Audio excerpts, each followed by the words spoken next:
Education sector में केंद्र सरकार एक ऐसा फैसला लेके आई है।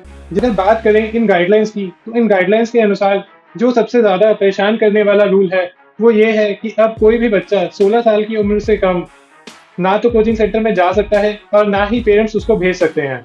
ये चेंजेस भारत में चल रहे कोचिंग सेंटर्स को रेगुलेट करने के लिए आए हैं, उनके लिए रूल्स एंड रेगुलेशंस प्ले करने के लिए आए हैं। और जैसा कि आप अपनी स्क्रीन पे देख सकते हैं, ये changes department of higher education government of India की तरफ से आए हैं। इसका मतलब कि ये चेंजेस पूरे इंडिया में एप्लीकेबल होंगे।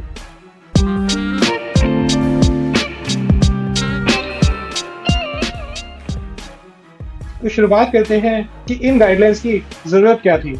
ये गाइडलाइंस इसलिए आई हैं क्योंकि पिछले एक साल में भारत में बहुत सारे ऐसे केसेस आए हैं जिसमें बच्चों ने अपने ऊपर बढ़ते प्रेशर की वजह से सुसाइड कमिट किया है। ये प्रेशर बच्चों पे क्यों बढ़ता है? क्योंकि बच्चों के पेरेंट्स उनसे अनरियलिस्टिक एक्सपेक्टेशन रखते हैं, इंजीनियरिंग और मेडिकल कोर्सेज में अनड्यू प्रेशर बनाते हैं। एग्जाम्स को क्लियर करवाने के लिए कोचिंग सेंटर बच्चों के माँ बाप से बहुत ही ज़्यादा फीस चार्ज करते हैं। तो शुरू करते हैं कि कोचिंग सेंटर का मतलब क्या होता है। कोचिंग सेंटर के अंदर वो सारे एजुकेशनल इंस्टीट्यूशंस आएंगे जो कि बच्चों को किसी भी लेवल पे एकेडमिक सपोर्ट प्रोवाइड करते हैं। जैसे सपोज आप किसी भी लेवल पे उनको ट्यूशन पढ़ाते हैं, क्लास 11th 12th ग्रेजुएशन, किसी भी लेवल पे अगर आप उनको एकेडमिक सपोर्ट प्रोवाइड करते हैं तो आप कोचिंग सेंटर की डेफिनेशन में कवर होंगे। इसके अलावा आप उनको कोई भी स्टडी प्रोग्राम देते हैं, जैसे इंग्लिश स्पीकिंग कोर्स और आजकल बहुत सारे लैंग्वेज स्पीकिंग कोर्स चल रहे हैं, तो वो सब चीज़ें भी कोचिंग सेंटर के अंदर कवर होंगी। और थर्ड इसमें आता है अगर आप किसी कॉम्पिटिटिव एग्जाम की प्रिपरेशन करवा रहे हैं, जैसे IIT, JEE, CA, तो ये सारे इंस्टीट्यूट्स भी कोचिंग सेंटर की डेफिनेशन में कवर होंगे।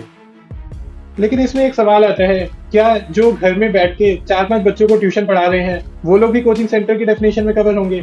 तो इसका जवाब है नहीं। कोचिंग सेंटर की डेफिनेशन में से वही इंस्टीट्यूट्स कवर होंगे जो कम से कम 50 बच्चों को ट्यूशन पढ़ाते हैं। अब आते हैं कि इन गाइडलाइंस में कोचिंग सेंटर को ऑपरेट करने के लिए क्या कंडीशंस दी गई हैं। तो सबसे पहली कंडीशन ये है कि आप अपने यहाँ पे जो भी ट्यूटर्स एंगेज करेंगे उनका क्वालिफिकेशन मिनिमम ग्रेजुएशन होना चाहिए। आप अपने यहाँ पे ग्रेजुएशन से कम किसी भी स्टूडेंट को एज ट्यूटर नहीं रख सकते। जैसे काफ़ी सारे कोचिंग इंस्टीट्यूट्स में क्लास 11 12 के बच्चे भी ट्यूशन पढ़ा रहे हैं अपने से छोटी उम्र के बच्चों को, तो ऐसा नहीं हो सकता। कोचिंग सेंटर्स में एनरोल करने के लिए एक स्टूडेंट को मिनिमम 16 ईयर्स का होना ज़रूरी है। अगर कोई भी स्टूडेंट 16 साल से कम का है या फिर उसने 10th क्लास पास नहीं की है तो वो कोचिंग सेंटर नहीं जा सकता। इसका मतलब इन बच्चों को पेरेंट्स को अपने घर में खुद ही पढ़ाना होगा या फिर स्कूल से दी गई एजुकेशन पे रिलाई करना होगा। लेकिन आप 16 साल से कम के बच्चों को कोचिंग सेंटर नहीं भेज सकते क्योंकि अभी छोटे ट्यूटर्स रेगुलेटेड नहीं है। तो अगर आपके आस पड़ोस में कोई ऐसा ट्यूटर है जो कि 2-4 बच्चों को पढ़ा रहा है या फिर आपके घर पे आगे कोई होम ट्यूशन देता है तो वो आप ले सकते हैं, लेकिन आप अपने बच्चों को किसी भी कोचिंग सेंटर में नहीं भेज सकते। फर्दर इन गाइडलाइंस में क्लियरली मेंशन है कि अब कोई भी कोचिंग सेंटर किसी भी पेरेंट या किसी भी स्टूडेंट को ये गारंटी नहीं दे सकता कि उसके यहाँ पे एडमिशन लेने से उस बच्चे की रैंक आ जाएगी या उस बच्चे के 100% अच्छे मार्क्स आ जाएंगे या उस बच्चे का किसी और बड़े कोर्स में एडमिशन हो जाएगा। अगर कोई भी कोचिंग सेंटर अब ये एडवर्टाइजमेंट नहीं कर सकता कि उसके यहाँ पढ़े हुए बच्चे का रिजल्ट कैसा आया है।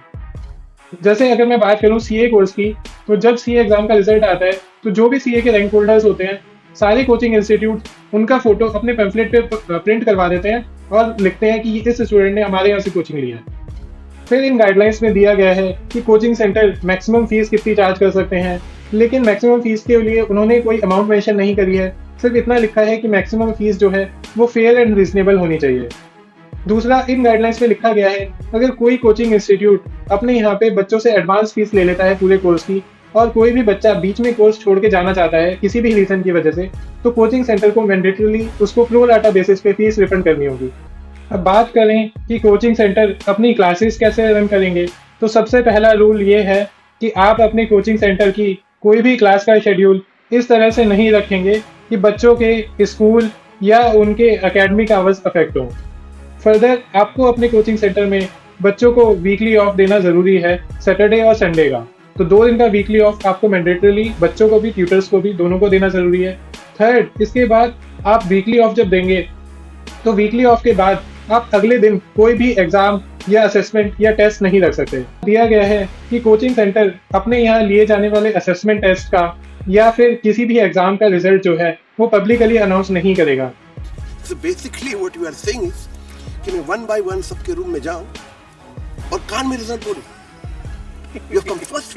आप second आए. Oh, I'm so sorry. आप fail हो गए. बात दिया गया है कि कोचिंग सेंटर्स बच्चों को एडवांस में ही बताएंगे कि जो भी कोचिंग वो वहाँ पे लेके कोई एग्ज़ाम देने जा रहे हैं या किसी एंट्रेंस एग्ज़ाम की प्रिपरेशन कर रहे हैं, उस एग्ज़ाम के इंटेंसिटी क्या है, उसके लिए कितनी लेवल की पढ़ाई चाहिए, क्या एफर्ट चाहिए, ये सब चीज़ें आप बच्चे को एडवांस में बताएंगे। फर्दर आप बच्चों को और पेरेंट्स को और भी करियर ऑप्शंस के बारे में बताएंगे, जिससे कि बच्चे पे या पेरेंट्स पे इंजीनियरिंग या मेडिकल कोर्स में एडमिशन कराने के लिए अनड्यू प्रेशर ना पड़े।